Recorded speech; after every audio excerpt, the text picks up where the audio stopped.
So, as we've discussed, the progressives were fixers.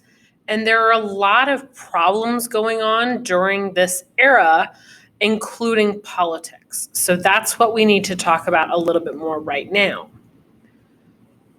Really, we need to dive into what the progressives did to address the corruption in politics.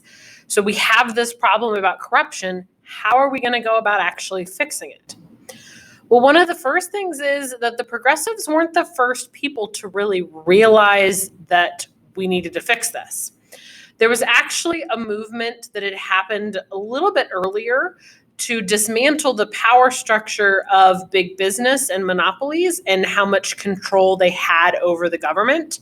And that was known as the populist movement.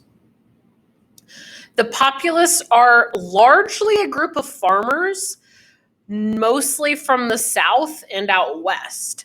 So you would think that all of their change would have really, or all of their argument really would have happened just in the South and the West, but they actually end up getting national attention, mainly because in 1892, they have their own political candidate who runs for president. Okay. His name is William Jennings Bryant. It's very unusual at this time to have like a third party candidate running for president. So he gets a whole lot of attention, but he doesn't have enough support to actually win that presidential election. So these populists wanted to curb a lot of the monopolies. They wanted to get rid of how much control monopolies had over price, and they wanted to get people more involved in their own government. So the ideas that these populists had are actually going to pave the way for our progressives in the 1900s.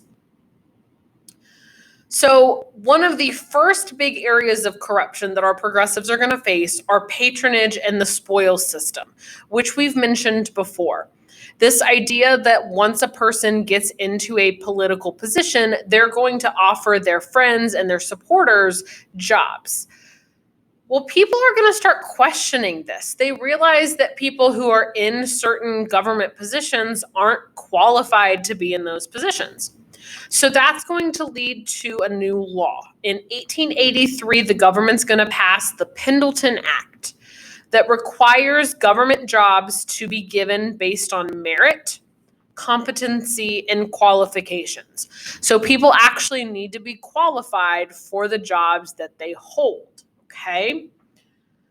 So the reforms that are happening are most of the time happening to try to give a lot of political power to the people. So if everyone out there has a little bit more political power, hopefully we can stifle some of that corruption that's going on. There are really three big reforms that happen to help do that. And they're called initiative, referendum, and recall. Initiative is something that happens and it allows people to directly propose a law or idea. So if there's something we really want to do, we don't have to wait for a politician to suggest it. We can, through initiative, directly propose that law to our state legislature in order to try to get that happening, okay? Now, the other thing is referendum. Referendum allows people to directly vote on an issue, a law, a topic, or an opinion, okay? So when we have different elections, there are times when at the local level, we get to directly decide whether we want something to happen or not, okay? So we see that happening sometimes like in particular states. So for example, people in the state of Colorado voted to legalize marijuana. That was just in that state, and the people themselves voted on it instead of just the state legislature. So that was voted on by referendum. The last thing is recall. Recall is a type of election. It allows people to actually force elected officials to face another election where they can be recalled from office. So now you know why it's called a recall. So if someone is recalled from office, that means they're being removed. They're being taken out. So if we think that our mayor is, practicing some shady business and we want to get rid of him, we can call for a recall vote So we would have to all come together and vote, basically to decide whether that mayor is going to keep his job or whether we're going to kick him out of power.